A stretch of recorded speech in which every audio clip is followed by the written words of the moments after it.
Hello class, today we will discuss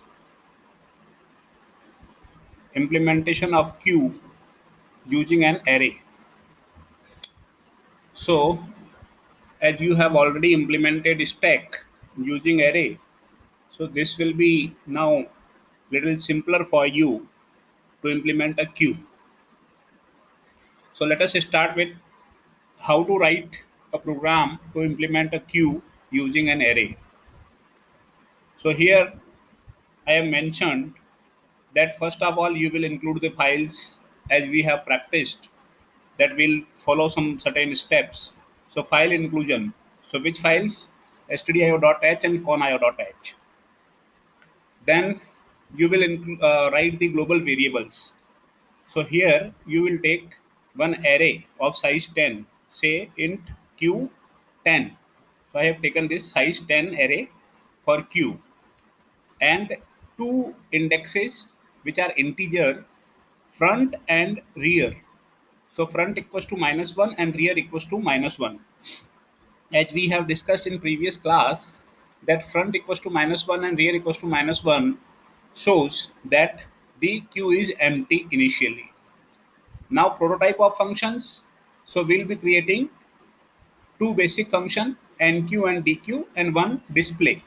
So the nq means insertion of an element in the queue and dq means deletion of an element from the queue. So these three functions we are going to create. So I have mentioned their prototype. Then we will write the main function, how to write main and how to create a menu there, that we have already discussed and implemented in stack. So I leave it for you.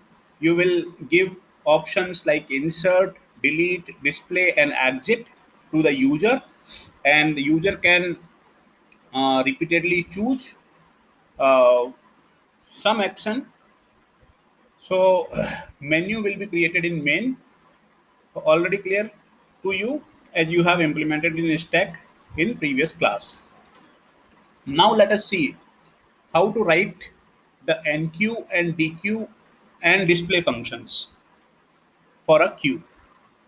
So now let us discuss enqueue first. So in enqueue, as you know that a new element is inserted always at the rear. So whenever we want to insert an element, we will do rear plus plus, and then we will read the element in q rear, q rear. But what special things we need to keep in mind is, if this is the first element, means initially the front and rear are -1, so q was empty, and you have inserted the first element.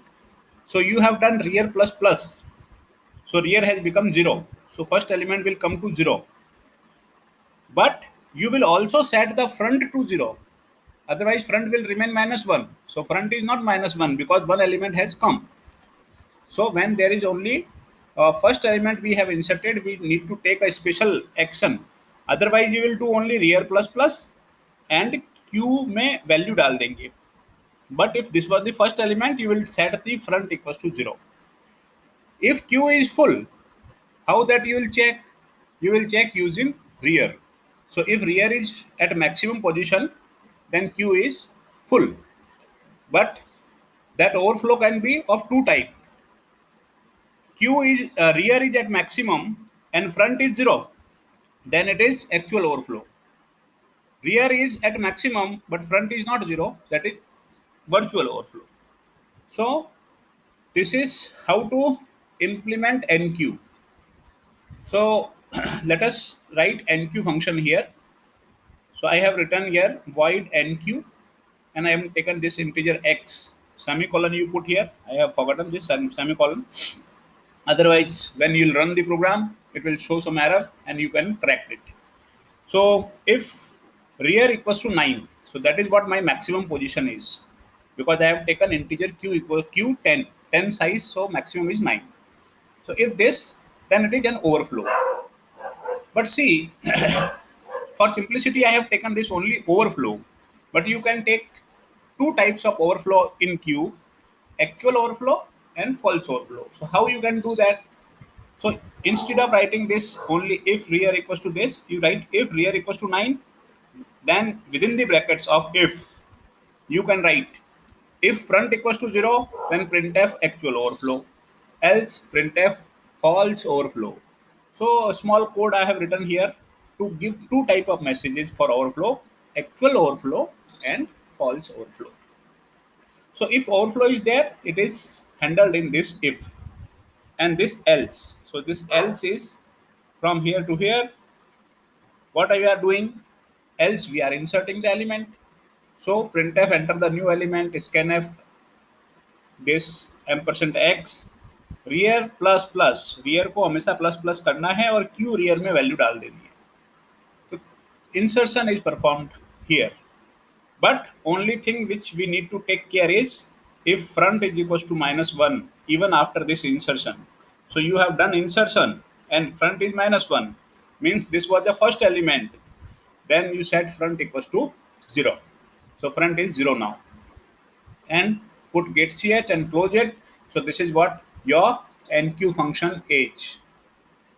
If you have implemented by yourself the stack, then I hope that you will very quickly get this and will implement this enqueue function of queue also. Now come to the dequeue function. So in dequeue, first of all you take care of underflow, because you want to delete something, and if it is an underflow, so then you'll write if front equals to -1, then this is an underflow, else printf percentage d is deleted. So you only giving a message of deletion that such and such element has been deleted, and q front you are displaying, so front is displayed. Now after displaying this,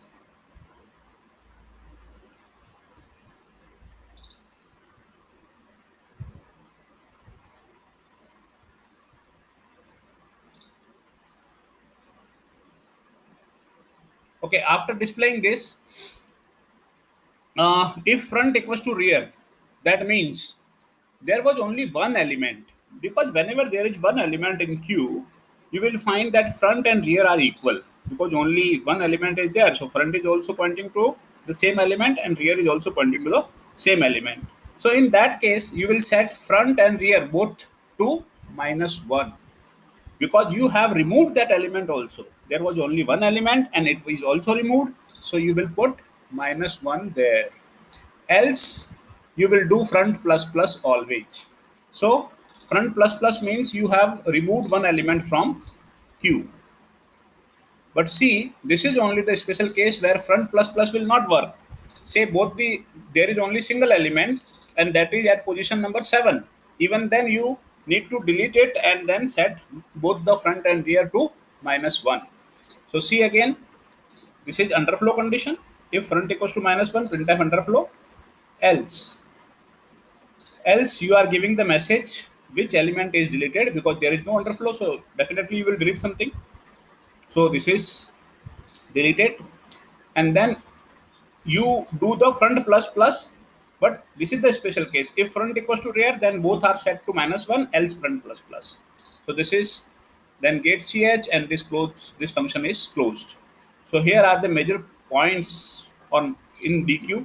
When queue is empty, say underflow, and how you will check front equals to -1 indicates queue equals to empty. When there was only a single element in queue, that can be checked using front equals to rear. If front and rear are equal, then there is only a single element in queue, and that also removed, then queue is empty now. So set front equals to rear equals to -1, which we have done here. Otherwise, in general case, do only front plus plus.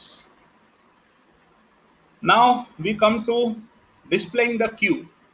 So see, our array is q. It is from 0 to 9. And q is stored in this array from front to rear. Front to rear. So you can display the queue by using a simple loop as you display an array, but you will take the positions from front to rear. So come here and see display function integer I equals to 0. So if front equals to -1, q is empty message is there. Else what we are doing, I equals to front, I less than equals to rear, I plus plus this for loop, printf percentage d slash t and qi. So from front to rear, all the elements are being printed. So this is how you can implement a queue using an array. Uh, when we start something, we keep the things as simple as possible so that we can understand the things easily, and then our understanding is built up. Then we can grow the things, add some more functions. So those who have executed both the programs of stack and they those who have executed this program of queue also, they can add one more function. So this is only for those who have comfortably run the above program. So you will write only three functions, enqueue, dequeue, and display, and will run this program.